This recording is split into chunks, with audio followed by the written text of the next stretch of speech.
Oh, tapi kan mereka nggak bisa daftar tahun ini kan? Ya iya nggak bisa. Mereka sudah berapa tahun tuh Pak mendaftar? Belasan tahun. Bekerja? Belasan tahun. Bahkan ada yang ngaku sebab. Bahkan begini Mas Agung. Pak, kadang-kadang saya malu Pak. Ada bangga, ada malu. Kenapa? Saya ikut tes bareng sama murid saya Pak yang dulu saya ajarin. Kan mereka udah pada jadi sarjana dan pada ikut P3K dan mereka ada formasi dan mereka lulus. STPJM namanya. Surat keterangan mutlak. Pertanggungjawaban mutlak itu yang di atas materai itu, waduh, gimana nih? Misalnya gini, padahal baru ada pegawai titipan baru sebulan, tapi di situ dia harus ngatakan bahwa dia sudah 2 tahun, Pak. Gimana? Ya, itu SPTJM namanya itu. Nah, SPTJM itulah patokan untuk menghitung secara kuantitatif yang menginput honorer di Indonesia ada berapa sebenarnya. Nah, di sana ketahuan syarat-syaratnya bahwa yang supir, OB, cleaning service, dan keamanan itu nggak bisa menginjek, nggak bisa menginput. Kenapa? Karena mereka nanti ada kebijakan akan di-outsourcingkan. Ini yang buat mereka sedih. Kita juga sebagai pengamat, bagaimana kok outsourcing terminologi yang sedang kita mau hapus di dunia industri perusahaan kok dimunculkan oleh pemerintah, gitu loh.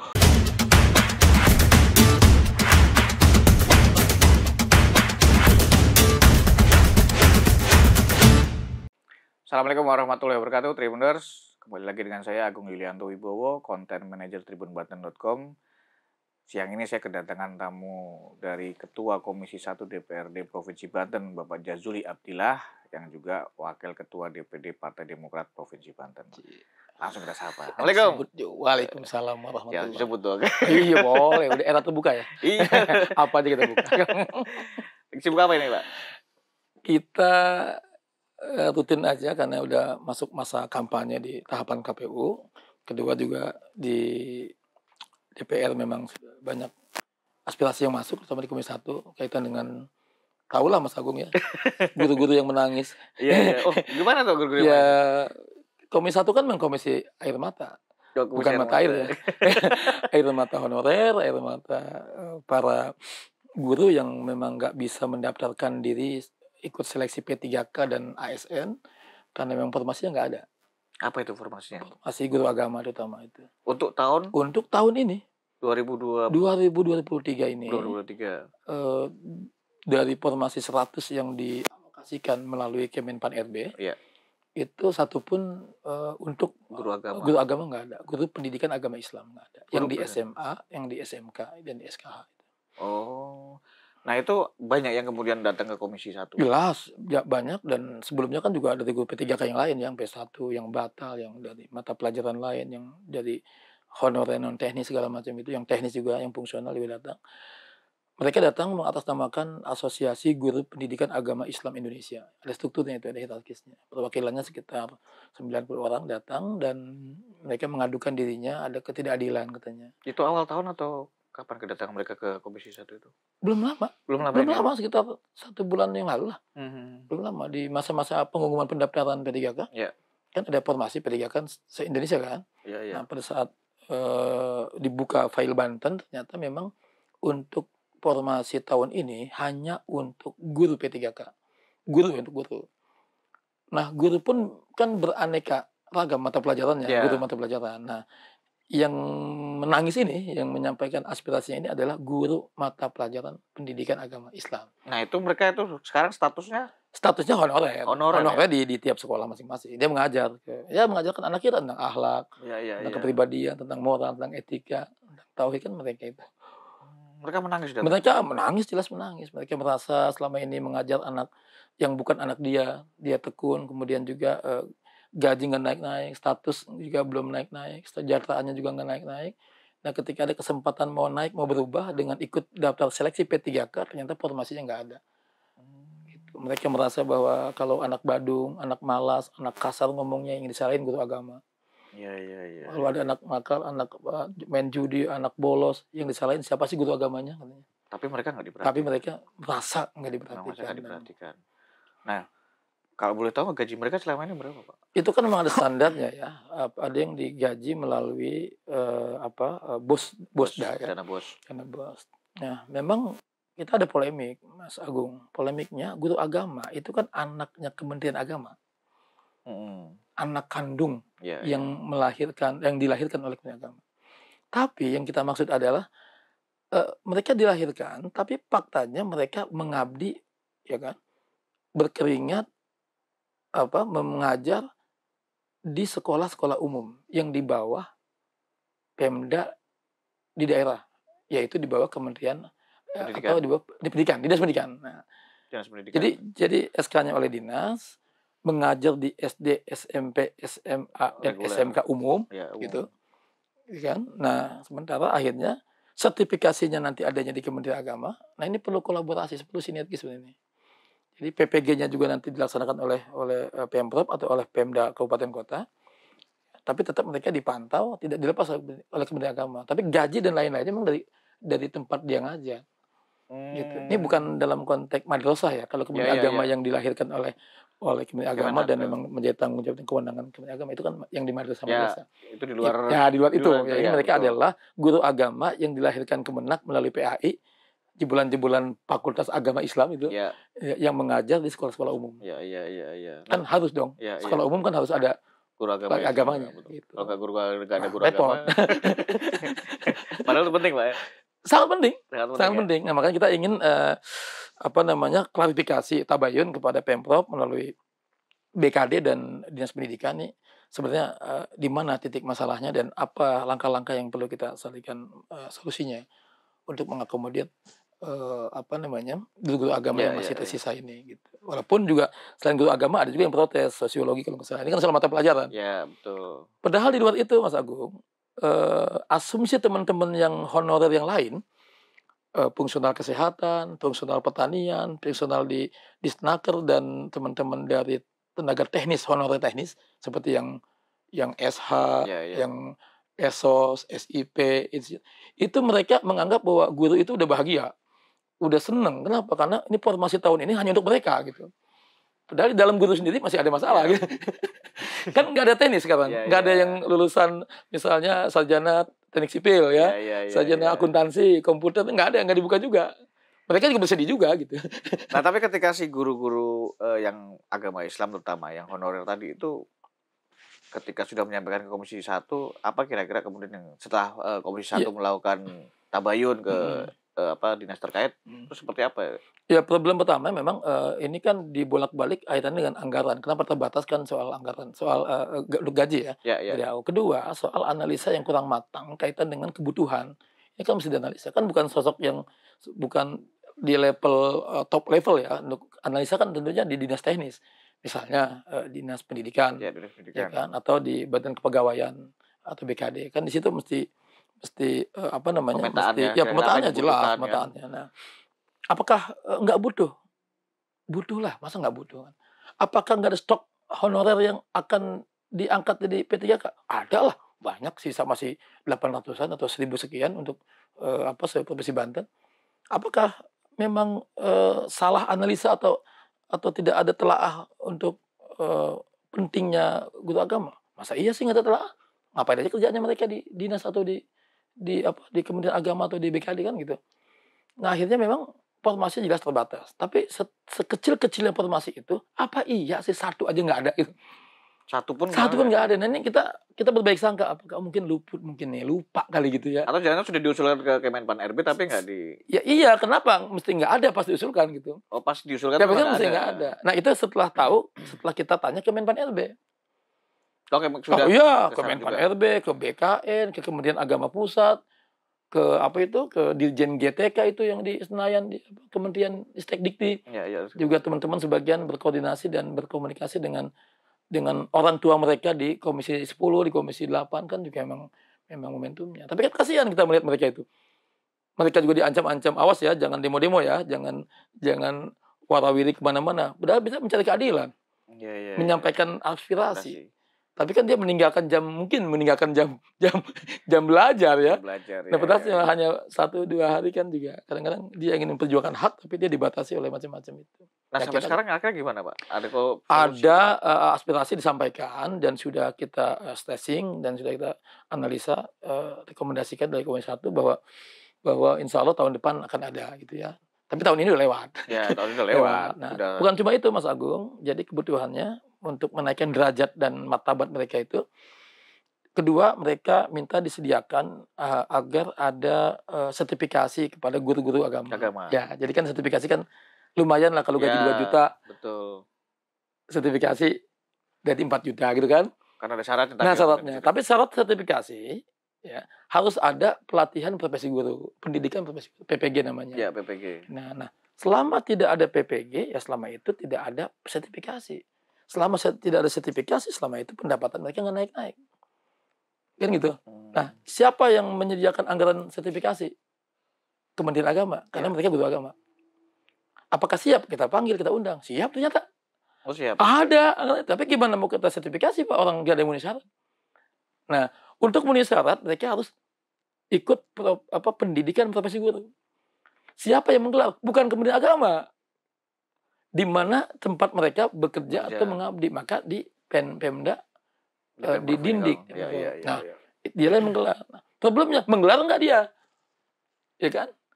Menggelar nggak? Kan jarang-jarang juga. Enggak. Apa alasannya? Dibolak-balik. Nggak ada anggarannya.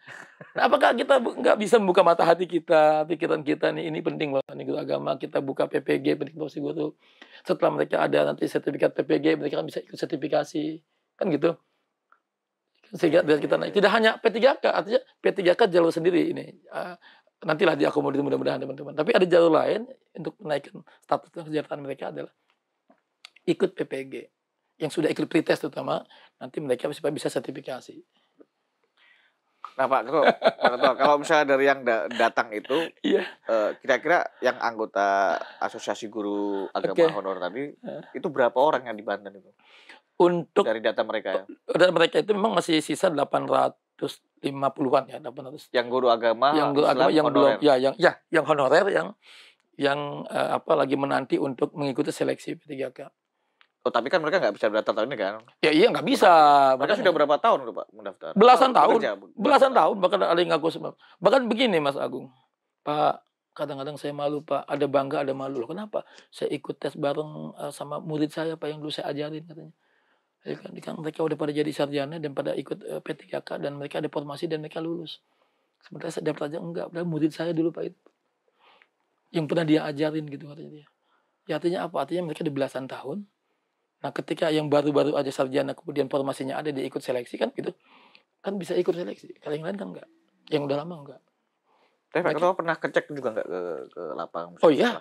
Oh iya, kita ngecek betul. Kita spot check, kita bahkan kita tanya satu-satu juga, kita akan ya ngopi-ngopi lah dengan teman-teman AGPAI namanya, Asosiasi Guru Pendidikan Agama Islam. Itu baru satu problem ya, belum yang lain. Belum yang P3K yang passing grade itu yang kemarin dibatalkan. Nangis-nangis juga. Termasuk honorer nanti nih. Ada honorer juga. Honorer kan bagi-bagi kan. Secara umum nih total honorer di Banten nih. Kuantitatifnya kan ada 16.760-an ya. Itu terbagi sebagian besar terbagi dua, yaitu yang di satuan pendidikan, yang di sekolah-sekolah. Baik itu guru honorer yang tadi kita omongin, baik itu administrasi TU keuangan, atau OB, cleaning service, satpam, supir, nah itu kan juga honorer. Nah, itu 9.000. 9.000-an. Jadi 16.000, 9.000-an adanya di sekolah. Yang menyebar di sekolah. Sebagian yang 8.000-an apa itu sekitar kurang dari 7.000-an itu di OPD. Di OPD mereka klasifikasinya ada yang SMA, ada yang SMP, ada yang sarjana, S1, ada yang S2. Nah, mereka terbagi-bagi dan mereka lah yang bekerja setiap hari ini melayani pimpinan dan melayani warga. Ya kan? Saya nggak kebayang kalau nggak ada honorer di Pemda, di Pemprov Banten, di KP3P. Ya. Dan bahkan unik. Jadi mereka awalnya mungkin masuknya OB. Atau kemudian dia sekolah, dia SMA, punya ijazah paket C. Kemudian dia pelan-pelan dia kuliah. Nah, kemampuannya pun bertambah. Dari yang tadinya cuma bikin kopi, sekarang udah bisa bikin makalah. Yang dihidangkan oleh pimpinannya itu. Kalau rapat pimpinannya menayangkan makalah itu. Presentasi kan itu karena bikinan honorer itu. Ya kan? Dia yang bikin PowerPoint, tapi dia nggak punya power, nggak punya poin. Ya kalau ada guyonan, kalau orang yang PowerPoint berarti nggak punya kekuatan. Atau sebaliknya. Nah, akhirnya itu yang ada di dinas ya. Dinas yang di OPD, yang di UPT itu, yang di dinas teknis. Mereka pun kan terbagi-bagi. Ada yang kategori usia berapa tahun mengabdi, ada yang sepanjang hidupnya honorer. Tapi yang unik, gini Mas Agung.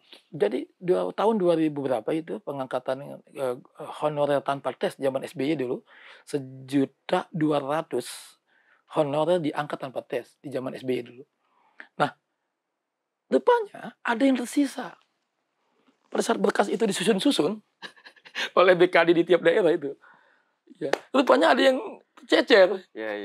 Mereka menyebut itu THK2 itu, K1 gitu ya. Nah, yang tercecer itu dia merasa sekarang ada komunitasnya, ada paguyubannya sebagai orang yang paling berhak lebih dulu diangkat gitu. Harapannya setiap hari dia berdoa, ya kan, dia punya harapan, pokoknya kamilah yang paling punya hak apabila ada pengangkatan. Gitu loh. As-sabiqunal awwalun dalam sahabat Nabi. Nah, berapa mereka? Kan gitu. Banten di Pemprov itu 332.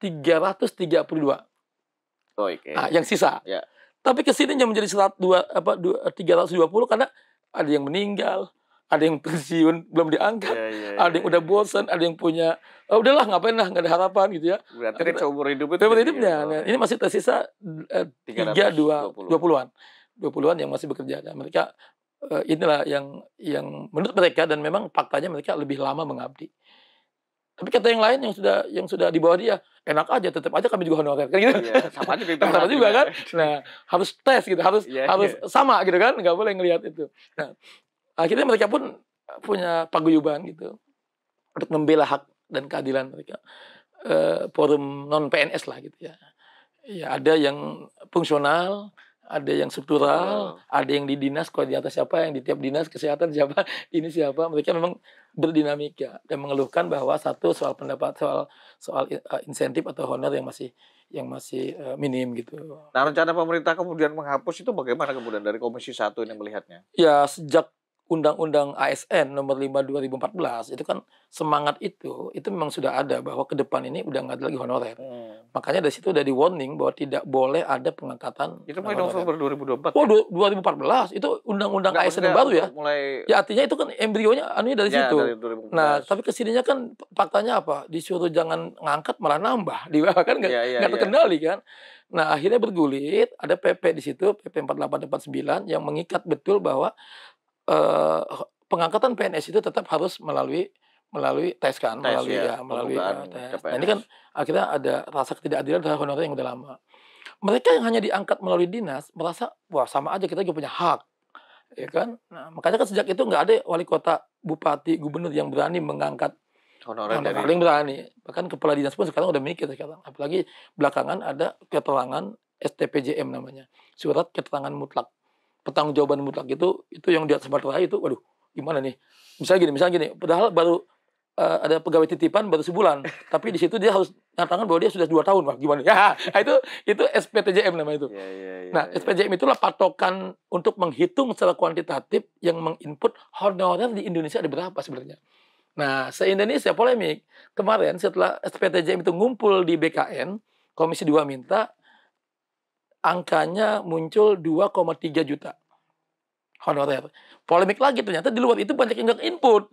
Akhirnya muncul angka 5,6 juta gitu ya, honorer. Nah, itu logis. Kenapa? Karena kan makin beranak di sini, makin pengangkatan ya. Yang mati 1 tapi yang datang 10 gitu ya. Yang keluar 10 yang datang 15. Nah, akhirnya itu dihapus oleh Menteri Cahyokumolo, ada edaran untuk dihapus di bulan ini, November kemarin. Ya, November. Harus November 23 November harusnya. Edaran pertama ternyata goncang karena mereka mesti menginput dulu karena akan dihapus itu terminologi hapus berdebat nih. Ini hapus emang dipecat atau hapus apa diangkat kan gitu. Nah, ini kan polemik. Walaupun kita itu sebenarnya semangatnya ditata, Mas Agung. Ditata itu kan tidak harus dihapus, gitu kan. Ditata itu ya ditata lah bagaimana yang terbaik. Nah, akhirnya diklasifikasi, ada kebijakan untuk mapping nasional melalui injek ke BKN, aplikasi BKN yang bikinnya Menpan RB tapi operatornya itu BKN. Nah, di sana ketahuan syarat-syaratnya bahwa yang supir, OB, cleaning service dan keamanan itu nggak bisa menginjek, nggak bisa menginput. Kenapa? Karena mereka nanti ada kebijakan akan di-outsourcing-kan. Ini yang membuat mereka sedih. Kita juga sebagai pengamat, sebagai warga, kok outsourcing terminologi yang sedang kita mau hapus di dunia industri perusahaan kok dimunculkan oleh pemerintah gitu loh. Iya. Nah akhirnya mereka yang sudah terbiasa pakai baju dinas, terbiasa membaur dengan ASN, terbiasa bekerja di dinas dan di OPD kok akan di outsourcingkan, sedih, berontak lagi mereka. Tapi namanya nggak terinput. Tapi kan menyesuaikan. Berapa lama mengabdi? Belasan tahun mereka mengabdi. Di sinilah persoalan. Harusnya ketika mereka belasan tahun mengabdi, di dalam OPD, di dalam Pemprov atau Pemda, itu harusnya ada karir, ada analisa karir atau yang memikirkan karir para honorer. Misalnya Jangan hanya mikirin karir PNS aja. Iya. Eselon 4, ada yang prajabatan gitu kan. Harusnya di level honorer pun harusnya ada konsep penataan karir. Yang awalnya masuk OB, dia sekolah jadi staf administrasi, dia sekolah lagi S1, S2, mestinya ada konsep itu. Ini yang belum utuh di kita ini. Sehingga mereka akhirnya merasa 11 tahun jadi OB, merasa 15 tahun jadi satpam, jadi pamdal, ketika menginput gagal, tapi ada orang yang masuk baru setahun 2 tahun, SK-nya sudah tenaga administrasi atau tenaga pemungut pajak atau tenaga teknis, ternyata mereka menginput berhasil. Mereka ngadu di mana keadilannya. Ini problem.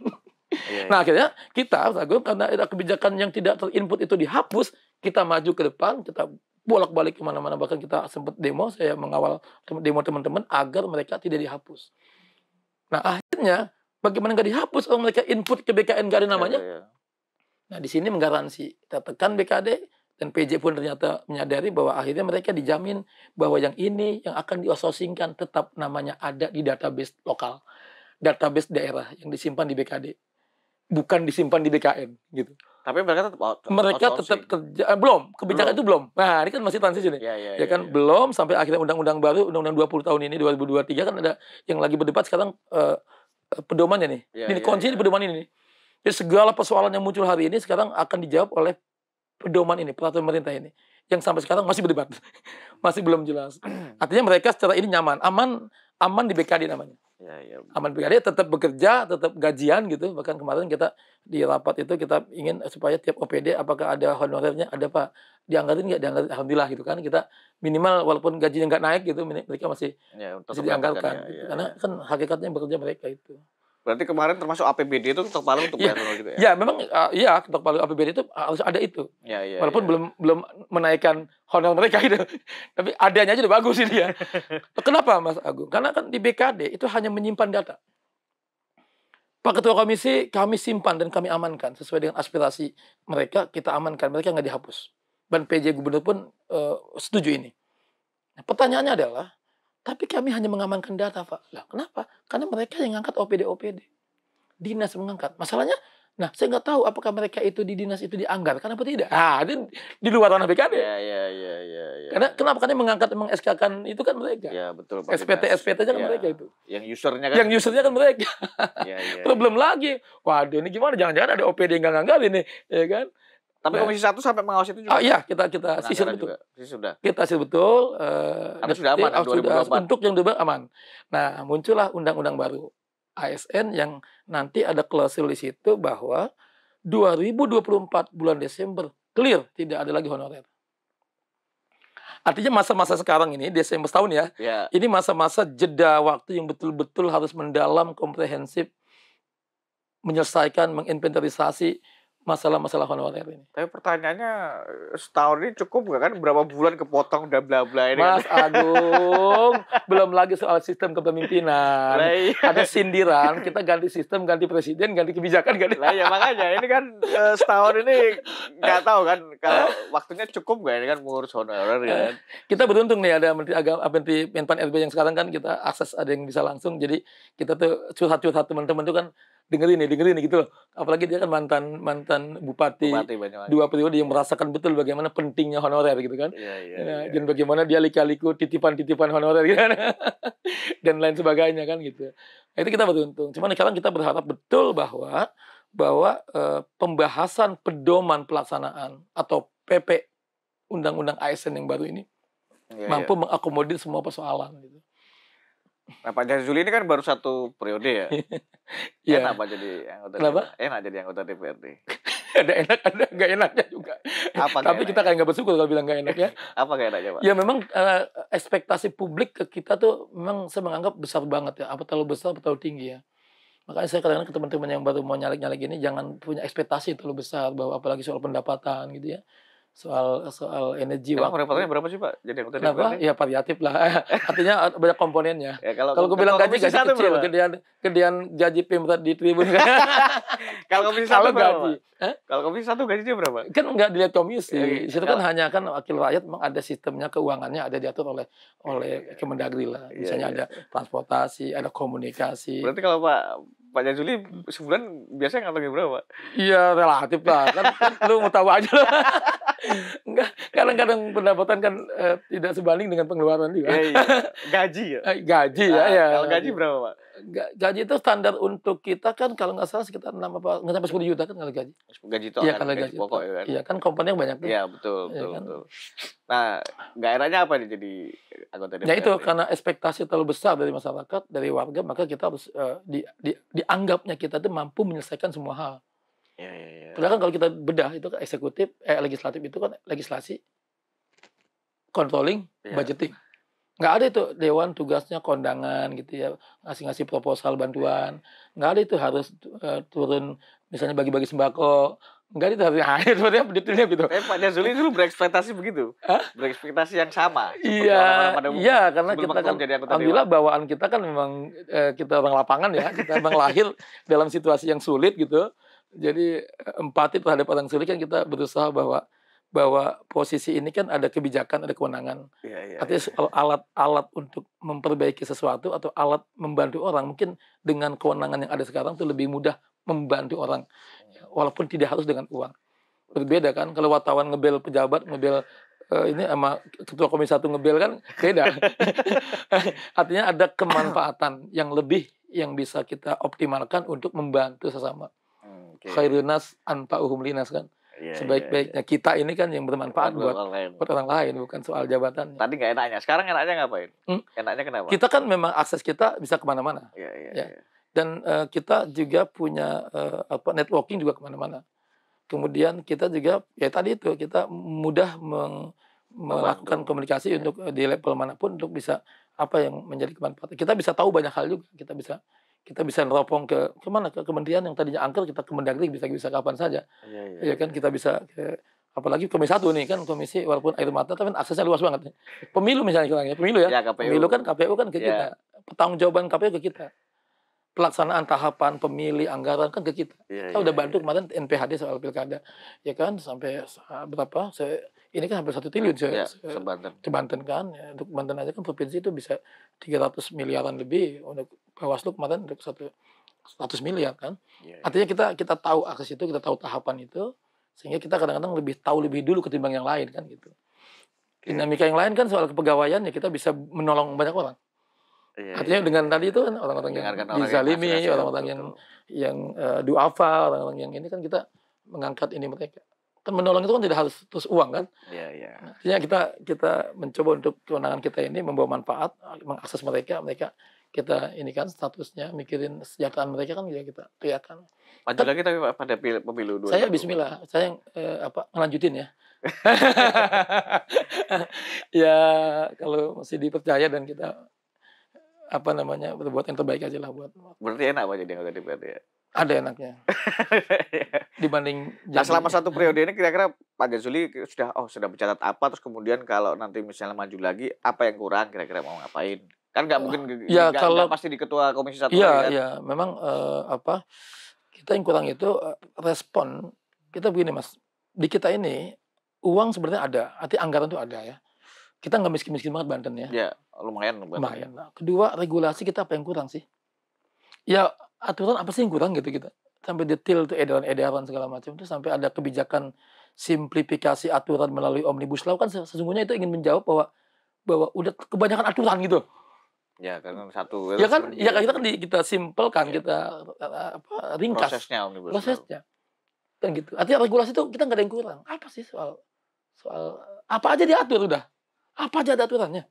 Sekarang apa sih yang kurang di regulasi, di aturan? Apa sih yang kurang di uang kita? Paling ya soal pendapatan nggak miskin-miskin banget kita. Regulasi di Provinsi Banten sudah Provinsi Banten udah kita apa sih yang kita ada nggak jelas, kita minta ke pusat, kita minta panduan, BPK di mana-mana, BPKP ada, inspektorat ada, KPK juga segala macam ada, lembaga vertikal sini. Apalagi.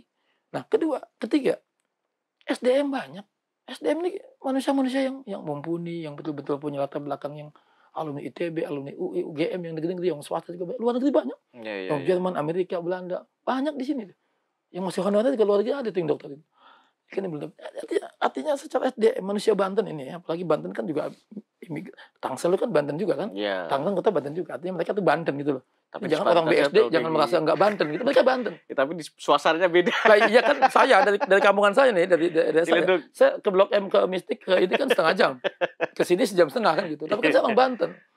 Nah, artinya Banten itu potensi besar. BSD kan di Banten. Iya. Ion kan Lipo kan di Banten. Bintaro kan sebagian Banten juga. Nah, artinya potensi manusia itu banyak ada, dan terutama di dalam nih, dari honorer tadi ya, dari honorer, dari yang eselon 4, dari yang fungsional, dari yang walaupun di luar itu ada produk mereka yang memang masuknya karena titipan, karena anak siapa, karena bapaknya siapa, karena anak ini. Akhirnya mereka itu jiwanya sebenarnya bukan jiwa jadi PNS pelayan, tapi akhirnya mereka malas juga tuh juga. Ya kan, di problem ekonomi nggak apa-apa, hanya status saja mereka. Honorer tapi pakai mobil Fortuner, pakai Pajero Sport gitu, gonta-ganti. Mereka yang lain-lain demo ingin menaikkan kesejahteraan, mereka nggak ada urusan. Ya kan? Akhirnya hanya status saja. Nah, dari situ kita ngeliat SDM itu banyak, ada. Mau bagaimana gitu ya. Kampus banyak, negeri ada berapa. Betul. Artinya bandar kan dekat dengan Jakarta. Banyak dekat dengan bandara, banyak. Mau apain lagi? Nah, kalau uang ada, regulasi cukup, manusianya juga tersedia, apa masalah kita? Kan itu. Satu, mindset. Cara berpikir. Berarti malas. Jadi anggota DPRD nanti... Ya memang mindset yang ingin dilayani. Mindset yang ingin aspirasi ditunggu. Jemputlah aspirasi itu. Kalau kita menunggu aspirasi, gedung dewan itu walaupun dipugar berapa kali, nggak akan ada yang datang. Orang udah males sekarang datang ke ruang-ruang. Ya kan, apalagi di era digital medsos. Apain sih sekarang udah hotline di mana-mana dibuka? Apain? Ya kan, dipugar lagi, tapi yang datang juga nggak ada. Coba tanya iseng-iseng wartawan, berapa bulan ini aspirasi yang masuk? Berapa yang ngadu, berapa yang demo? Karena ruangan saya di Komisi 1 karena paling dekat aja, depan masuk karena udah langsung aspirasi. Ketua kan selalu Pak Jajil terima kan yang paling sering disuruh terima aksi-aksi dan aspirasi kan. Saya itu. Nah, kedua, kultur malas, kultur nggak disiplin, kultur maling, kultur titipan, kultur mau enak, kultur ya pokoknya gaji gede, kultur lah, budaya malas, budaya. Ya kalau orang pintar dalam sistem, dalam kultur yang malas, jadi malas tuh. Ngapain gue rajin, aja diem-diem aja naik jabatan. Maling sekalipun dalam sistem dan kultur yang baik akan ada hasrat nggak untuk maju di pilkada nanti? Saya kalau soal jabatan politik kan nggak pernah dicita-citakan tuh. Itu konsekuensi atas sebuah proses saja. Jadi saya nyalon juga kan 2019 tuh nggak pernah di kota, nggak pernah di provinsi, nggak pernah dimanapun, nyalon saja gitu ya. Ya kemudian tapi memang Mas Agung ada blessing in disguise apa ya? Manfaat dibalik yang saya selama ini lakukan itu adalah investasi sosial. Ini yang mungkin kata orang tuh ini yang kekayaan kita, salah satu kekayaan kita itu. Jadi saya nggak ngurusin tuh waktu saya ngurusin BPJS orang, jadi pendamping, ngurusin bantuan orang, ngurusin mengadvokasi orang susah, mengadvokasi ini, itu ternyata itu punya efek sosial hari ini ketika kita mau nyalon lah. Ini Pak Jajuli yang dulu kita dibantuin nih, yang BPJS kita mati. Ini Pak Jajuli yang ijazah anak saya ditebusin nih. Ini Pak Jajuli yang dulu waktu kita advokasi tanah kita ribut dengan pengembang lalu kita jadi itu tuh kita kan dulu aktivis ya. Jadi itu apa namanya tuh? Punya efek. Nah, walaupun di selebihnya adalah saya melawan kekuatan orang yang tenang, gue mah duit aja di ujung nanti. Jajuli lu boleh baik-baik sama orang, lu boleh tebar pesona berbuat baik, tapi entar lu gue siram pakai duit. Nah, itu yang saya lawan sekarang. Jadi kultur uang itu yang kita. Iya, siap. Oke, terima kasih atas sebenarnya Pak Jajuli. Semoga sehat. Makasih Mas Agung. Tribun mantep lah. Saya mau kasih pantun nih. Apa? Boleh, silakan. Nah, untuk Tribun utamanya. Kopi panas di dalam gelas. Cakep. Makan siangnya pakai soto babat. Cakep. Buka mata dan telinga biar jelas. Tribun Cakep. Banten memang keren dan hebat. Cakep. Terima kasih. Assalamualaikum warahmatullahi wabarakatuh. Waalaikumsalam. Tribuners, itu obrolan singkat kita bersama Pak Jazuli, Ketua Komisi 1 DPRD Provinsi Banten. Semoga bisa mencerahkan kita semua. Wassalamualaikum warahmatullahi wabarakatuh.